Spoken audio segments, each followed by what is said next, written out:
మా శాసనసభ పక్ష ఉపనాయకులు శ్రీ హరీష్ రావు గారు నిన్న ఈ రాష్ట్ర ప్రభుత్వంలో నెంబర్ 2 గా ఉన్న ఒక మంత్రి గారి స్కామ్ ను ఆయన కుటుంబానికి సంబంధించిన కంపెనీ ఎంత దారుణంగా నిబంధనలను ఉల్లంఘించి అక్రమ మైనింగ్ కు పాల్పడ్డ విషయాన్ని ఆధారాలతో సహా, అది కూడా ప్రభుత్వమే ఇచ్చిన డాక్యుమెంట్లతో సహా బయటపెట్టేసరికి ముఖ్యమంత్రి గారు, ప్రభుత్వం ఒక్కసారిగా బిత్తరపోయింది, ఒక్కసారిగా కలవరపడ్డది. మేము అడిగిందేంది? అక్రమ మైనింగ్ కు పాల్పడ్డ ఇతర సంస్థల మీద ఏ చర్యలైతే తీసుకున్నారో, ఎట్లా వారిని చట్ట ప్రకారం జైలుకు పంపారో, మరి రాఘవ కన్స్ట్రక్షన్స్ విషయంలో ఎందుకు అట్లా చేయడం లేదు? ఏ కారణం చేత? మంత్రి గారి కంపెనీ కాబట్టా, లేకపోతే ఇందులో ముఖ్యమంత్రి వాటా ఉన్నది కాబట్టా? ఏ కారణం చేత మీరు యాక్షన్ తీసుకోవట్లేదు అని చెప్పి ఆధారాలతో సహా మొత్తం వాస్తవాలని మా శాసనసభాపక్ష ఉపనాయకుడు హరీష్ రావు గారు బయటపెడితే, నిన్న ముఖ్యమంత్రి గారు వచ్చి 2 విషయాలు ఒప్పుకున్నారు. ఒకటి, అక్రమం జరిగింది వాస్తవం అని ముఖ్యమంత్రి గారే స్వయంగా ఒప్పుకున్నారు. కానీ దీన్ని బయటపెట్టింది మీరు కాదు, మా ప్రభుత్వమే బయటపెట్టింది అని చెప్పి మళ్ళీ ఎదురుదాడికి దిగినారు. ఇంకొక మాట కూడా ఒప్పుకున్నాడు ఆయన, అక్రమాలు జరిగింది వాస్తవమే, కానీ రాఘవ కన్స్ట్రక్షన్స్ పొంగులేటి శ్రీనివాసరెడ్డి గారి దూర బంధువులదంట. మరి భార్య, కొడుకు, తమ్ముడు దూరపు బంధువులు అని చెప్పి రాష్ట్రంలో ఎవరికి తెలియదు, ఒక ముఖ్యమంత్రి గారికే ఇట్లాంటివన్నీ కూడా కొత్త కొత్త విషయాలు ఆయనే కనిపెడతా ఉంటాడు. ఆయనకు చాలా విషయాలు తెలుసు, అందమైన విషయాలు. తెలంగాణ రాష్ట్రానికి మొత్తం భారతదేశంలోనే సముద్ర తీరం లేని ఒకే ఒక్క రాష్ట్రం తెలంగాణ అని చెప్తాడు. 19 రాష్ట్రాలకు సముద్ర తీరం లేదన్న విషయం బడిపోయే చిన్నపిల్లగాన్ని అడిగినా చెప్తాడు.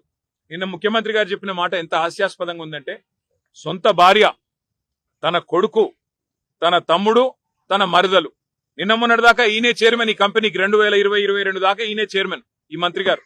వాళ్ళ ముఖ్యమంత్రి గారు నిన్న వచ్చి ఎదురుదాడి చేస్తుంటే మాకు అర్థమైంది ఒకటే, రాఘవ కన్స్ట్రక్షన్స్ మీద ఎందుకింత ప్రేమ ముఖ్యమంత్రి గారికి అని చెప్పి మేమందరం కూడా నిన్నంతా అధ్యయనం చేసినాం. వాస్తవం ఏంది అంటే, ముఖ్యమంత్రి గారికి కూడా ఈ పాపంలో వాటా ఉంది. కొడంగల్ లిఫ్ట్ ఇరిగేషన్ ప్రాజెక్టులో పొంగులేటి శ్రీనివాసరెడ్డి గారి కంపెనీ కట్టబెట్టిందే ముఖ్యమంత్రి గారు.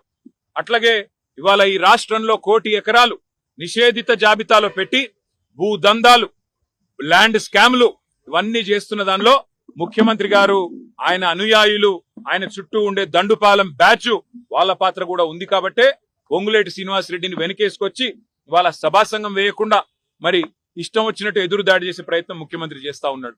2.5 ఏళ్లుగా ఎదురుదాడి తప్ప, 2.5 ఏళ్లుగా పనికిమాలిన కమిషన్లు, పనికిమాలిన కేసులు తప్ప ప్రజలకు పనికొచ్చే ఒక్క పని చేసిండా ఈ ముఖ్యమంత్రి? ఆలోచించమని చెప్పి నేను కోరుతా ఉన్నా. మరి ఇవాళ మా డిమాండ్ ఒకటే, స్పష్టంగా అడుగుతా ఉన్నా మీ ముఖ్యమంత్రిని, ఈ ప్రభుత్వాన్ని, తప్పు చేయకపోతే భయం ఎందుకు? మీ మంత్రి గారు తప్పు చేయకపోతే, మీ మంత్రి గారి కుటుంబానికి సంబంధించిన సంస్థ మేము ఏదైతే ఆధారాలతో సహా బయట పెట్టామో అక్రమ మైనింగ్ కు పాల్పడ్డారని ఎందుకు వారి మీద చర్యలు తీసుకోవట్లేదు? చట్ట ప్రకారం 2వ నోటీస్ ఇస్తే 1 సంవత్సరం జైలు శిక్ష పడాలా, మరి ఎందుకు మంత్రి గారి కుటుంబాన్ని కాపాడే ప్రయత్నం చేస్తున్నారు? నిన్న ఒక ఆయన మంత్రి గారు లేచి అంటాడు, ఇది కేవలం 4 లక్షల రూపాయల ముచ్చట అని చెప్తున్నాడు ఒక ఆయన, మైనింగ్ శాఖ మంత్రి. సిగ్గుపడాల మైనింగ్ మంత్రి గారు. మొన్న అధికారులు రేడ్ చేసినాడు, అధికారులు ఈ సంస్థ మీద ఆ రోజు విచారణకు పోయినాడు, ఒక రోజే దొరికింది 32 లక్షలు. ఒక రోజుకే 32 లక్షల మరి సామాను అక్కడ దొరికితే, ఎగ్గొట్టిన ప్రభుత్వానికి ఎగ్గొట్టిన ఫీజులు దొరికితే 2.5 ఏళ్లుగా ఏ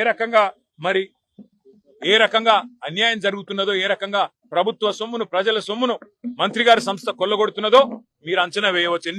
ఎన్ని వందల కోట్ల రూపాయల ప్రజాధనాన్ని మంత్రి గారి సంస్థ కొల్లగొడుతున్నదో ఒక అంచనా వేయవచ్చు.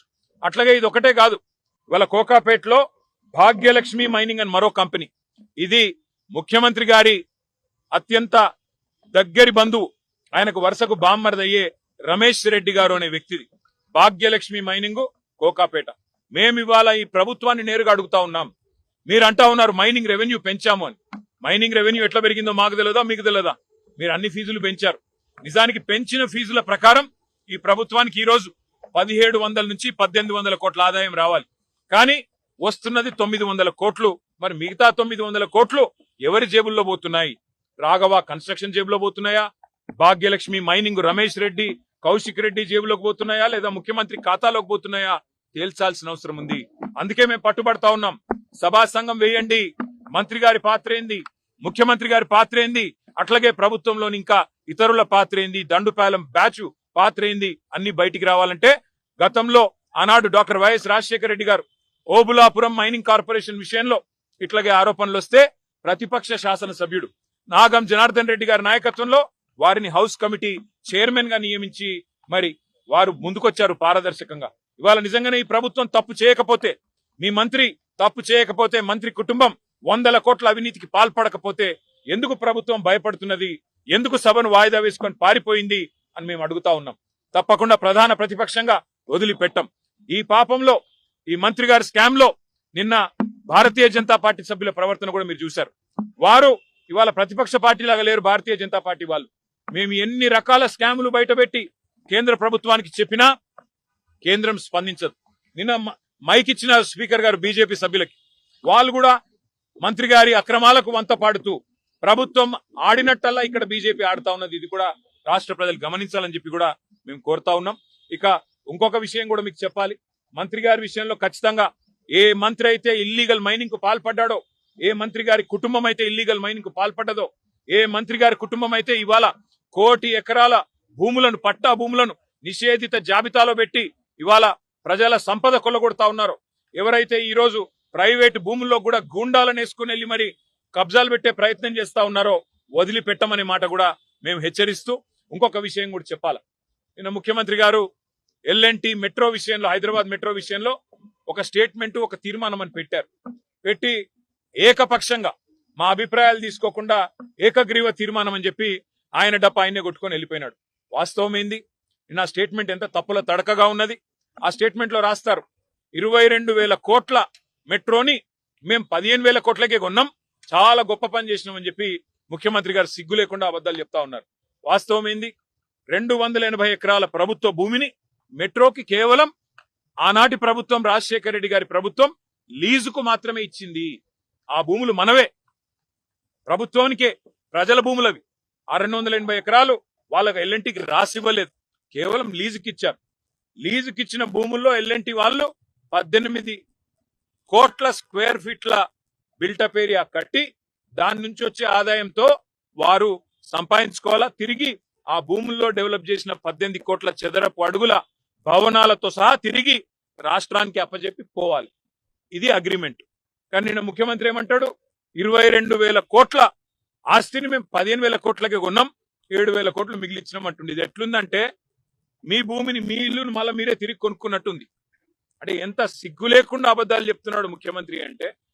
15,000 కోట్ల లోను ఒక ప్రైవేటు సంస్థ బ్యాలెన్స్ షీట్ మీద ఉంటే దాన్ని రాష్ట్ర ప్రజల మీద రుద్దిందే సిగ్గుచేటంటే, ఎల్ఎన్టీ సిఎఫ్ఓను అరెస్టు చేస్తా అని బెదిరించి, మేడిగడ్డ బరాజు విషయంలో నేను చెప్పినట్టు ఇంటర్లేరని చెప్పి వాళ్ళను బెదిరించి బ్లాక్ మెయిల్ చేసి చివరికి మరి ఆ 280 ఎకరాల ప్రభుత్వ భూమి ఏదైతే ఇవాళ ఎల్ఎన్టీ చేతిలో లీజు రూపంలో ఉందో దాన్ని కొట్టేయడానికి ఈ దండుపాలెం బ్యాచ్ వేసిన ఒక కుట్ర, ఒక స్కెచ్ నిన్న ముఖ్యమంత్రి గారి ప్రకటన.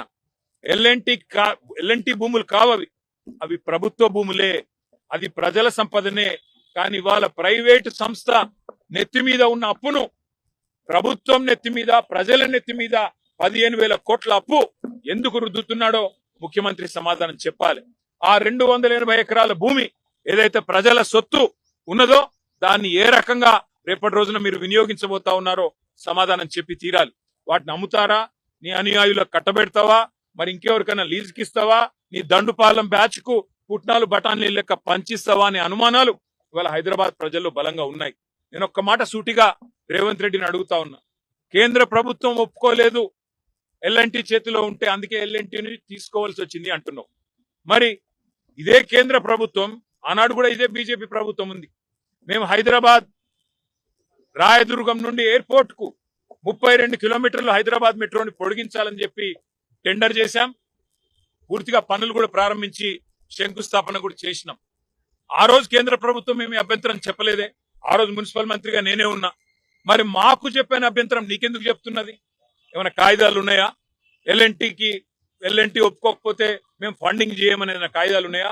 ఇవన్నీ ముఖ్యమంత్రి గారు పుట్టించిన కాకమ్మ కబుర్లు, ముఖ్యమంత్రి చెప్తున్న కాకమ్మ కబుర్లు.